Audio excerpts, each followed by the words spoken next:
মাননীয় স্পিকার, আপনাকে ধন্যবাদ। আমি শ্রদ্ধা রেখেই বলতে চাই, মাননীয় সংসদ সদস্য বয়সে আমার বড়, তিনি মুক্তিযুদ্ধে তার অবদান সবকিছুই বলেছেন, কিন্তু নিজের অবদান বলতে গিয়ে আরেকজনের অবদানের উপরে হাতুড়ি পিটানোর অধিকার কাউকে দেওয়া হয়। তিনি পার্সোনালি আমাকে হার্ট করেছেন। তিনি বলেছেন যে আমি বলে থাকি আমি শহীদ মুক্তিযোদ্ধা পরিবারের সদস্য, তাহলে ইনি এটাকে চ্যালেঞ্জ করছেন।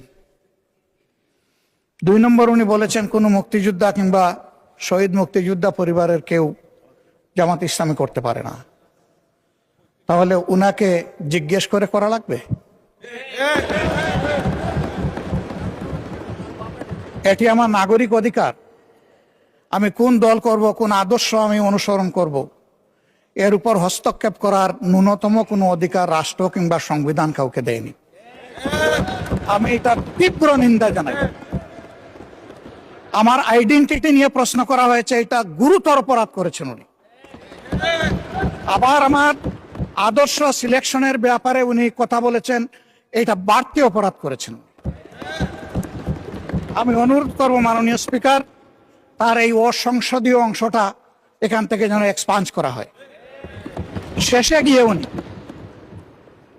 আমরা খোলা মনে এই সংসদকে ফাংশনিং করার জন্য বর্তমান জ্বালানি অব্যবস্থাপনা সংকট যেটাই বলি, সেইটার ক্ষেত্রে আমরা এগিয়ে এসেছিলাম।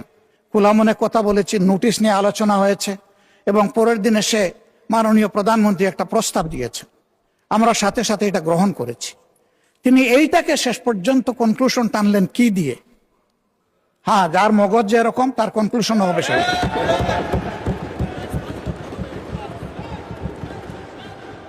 তার মতো একজন প্রবীণ ব্যক্তির কাছ থেকে, রাজনীতিবিদদের কাছ থেকে আমি এই ধরনের আচরণ আশা করিনি। আমরা এখানে প্রথম দিনই বলেছি ভালো কিছু শিখতে এসেছি। কাউকে হিট করা, গালি দেওয়া, এর মাধ্যমে বড় কিছু অর্জন করা যাবে না। কিছু গোলাবাজি হতে পারে বড় জোর, কিন্তু তার চাইতে বেশি কিছু হবে না। আর সাধারণত যুক্তি যখন পুড়িয়ে যায়, মাথা তখন গরম হয়ে যায়। একটা প্রবাদ আছে, রেগে গেলেন তো হেরেই গেলেন। আমরা সবাই মিলে হারতে চাই না, আমরা সবাই মিলে জিততে চাই। এই জন্য সবাই যেন মাথাটা একটু ঠান্ডা রেখে যুক্তির সাথে সত্য নির্ভর কথাগুলা বলি, তাতে অবশ্যই